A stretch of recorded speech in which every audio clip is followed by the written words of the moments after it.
All right, so obviously a tremendous communicator. Just I, alongside many others, are probably a little bit curious. What was your first experience preaching like?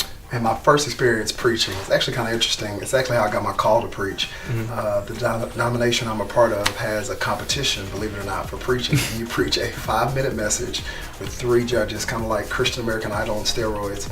And that was the first time I preached ever. My youth pastor forced me to do it. I told him, I'm not a preacher, I want to be an actor, because I'd had that aspiration. I was like, I'm the next Denzel, why would I preach? And he made me do it.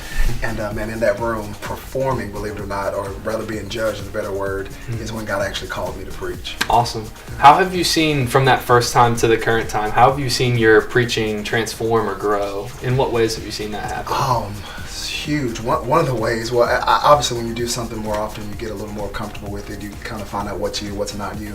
One of the tragedies of starting to preach in a competition is that you start preaching for the affirmation and for the applause of man. And I think for a good time in my ministry, I was doing that for the amen, for people to tell me, oh, that was great, that was the best message I ever heard. But God really started speaking to my heart and letting me know what is the purpose of preaching, is that to communicate his heart to his people, not for their applause, but for him. And so, man, that was the big change in my life, to really do ministry for an audience of one and make sure he's pleased with me when I finish speaking and preaching. Right. I'm sure that's a challenge. You've spoken in the past pretty often about the comparison game and how deadly that can be to our spiritual health, to compare ourselves to other people.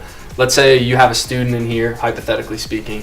What would you advise a student who's struggling pretty strongly with comparison issues? Yeah, absolutely. I think the biggest way to handle comparison is to keep your eyes on Jesus. I know that's kind of ethereal and kind of out there. If you really are focused on him and what he's called you to do, and you get your eyes off of yourself, that's when you stop the comparison game. And I know that's hard in this selfie-saturated, narcissistic culture, because we're always, oh, what about me? What are people thinking about me?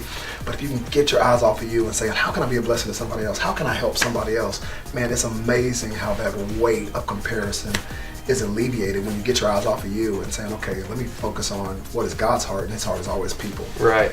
And then the final question, lighthearted, but you travel a lot. Let's just imagine you're traveling by car. You run out of gas, you end up at a gas station, you're like, I need to find a snack ASAP. First question, what are you listening to on the ride there? And then what snack do you choose? On the ride there, I am listening to Andy Mineo. Okay. I'm listening to a little old school Boyz II Men. Okay. Maybe even a little old school Whitney Houston.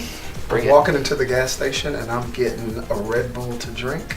I'm getting flaming hot Cheetos and a Snickers. Amped. Thanks so much for your time, Robert. Absolutely. As always, appreciate it. Thank you.